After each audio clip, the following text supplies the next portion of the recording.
நம்ம நிறைய ரொம்ப பிரபலமான கலைஞர்களோட வாழ்க்கை பத்தி நம்ம படிச்சா ரொம்ப சோகமா இருக்கும். அது என்ன தொடர்பு சத்குரு? ரொம்ப பிரில்லியன்ட் ஆர்டிஸ்ட், ஆனா பர்சனல் லைஃப் இந்த மாதிரி ஏதோ இந்த மாதிரி சூழ்நிலை அந்த மாதிரி. இது ஒரு லாப்சைடட் டெவலப்மெண்ட், அவ்வளோதான்.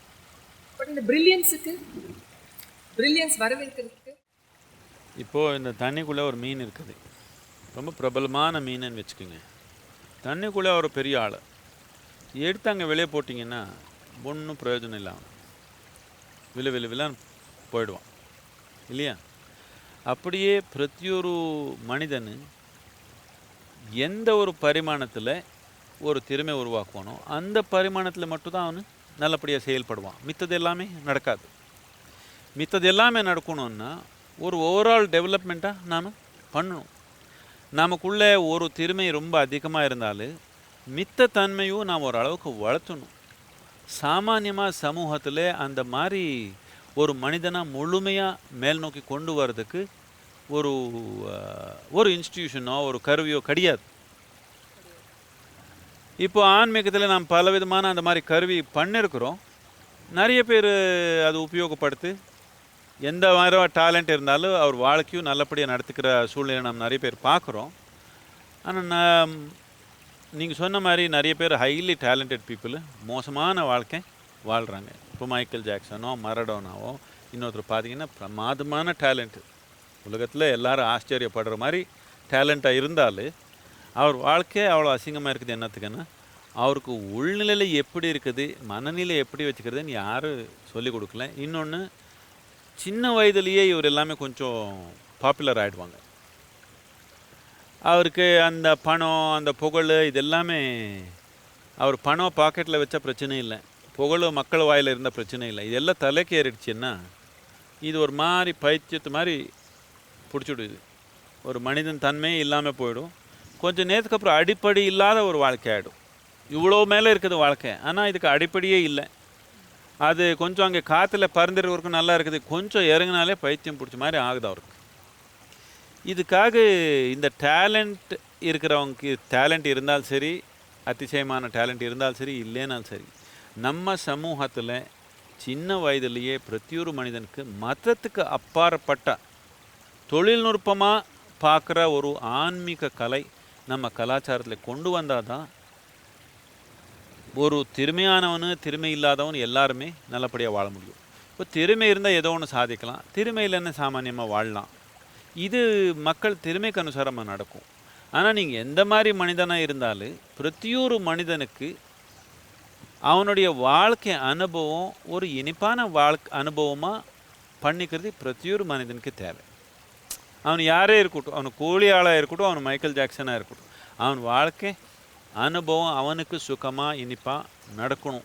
இது பிரத்தியொரு மனிதனுடைய ஆசை. இது பிரத்தியொரு மனிதனுக்கு நடக்கணும். இது எல்லாருக்கும் முடியும். எல்லாருனாலே மைக்கேல் ஜாக்சன் மாதிரியோ இல்லை உங்கள் மாதிரியோ டான்ஸ் பண்ண முடியுமோ இல்லையோ, ஆனால் எல்லாருனாலையும் ஆனந்தமாக இருக்க முடியும். அந்த ஒரு அடிப்படையான உள்திறமை நாம் ஒரு வளர்த்தாமே சமூகத்தில் கலாச்சாரத்தில் இருந்தது நாம் அழைச்சி போட்டுருப்போம். இந்த கலாச்சாரத்தில் ஒரு ஏழையாக இருந்தாலும் பணக்காரனாக இருந்தாலும் எல்லாரும் அவரவர் சமாதானத்துக்கு, அவனவன் திறமைக்கு அவரவர் இருக்கிறாங்கன்னு புரிஞ்சு அவரவர் சமாதானத்துக்கு அவரவர் இருந்தாங்க. அவருடைய கர்மா அவர் அப்படி புகழ் வருது, நமக்கு கர்மா எப்படி இருக்குது, நாம் சும்மா இருக்கிறோம். அவர் கர்மா அவர் பணம் சம்பாதிக்கிறாங்க, நாம் ஏழையாக இருக்கிறோம். எல்லோரும் சமாதானமாக எல்லாரும் சந்தோஷமாக இருக்கிற ஒரு அடிப்படை நாம் இந்த கலாச்சாரத்தில் உருவாக்கி வச்சுருந்தோம். இப்போது இந்த வெளியே ஆக்கிரமணத்தினால பலவிதமான ஆக்கிரமணம்னா வெறும் போர்ப்படை மட்டும் எடுத்து வரல, அவர் பலவிதமாக நம்ம ஆக்கிரமணம் பண்ணுறாங்க. டெலிவிஷன் மூலமாக பண்ணுறாங்க, இன்னொரு விதமாக பண்ணுறாங்க.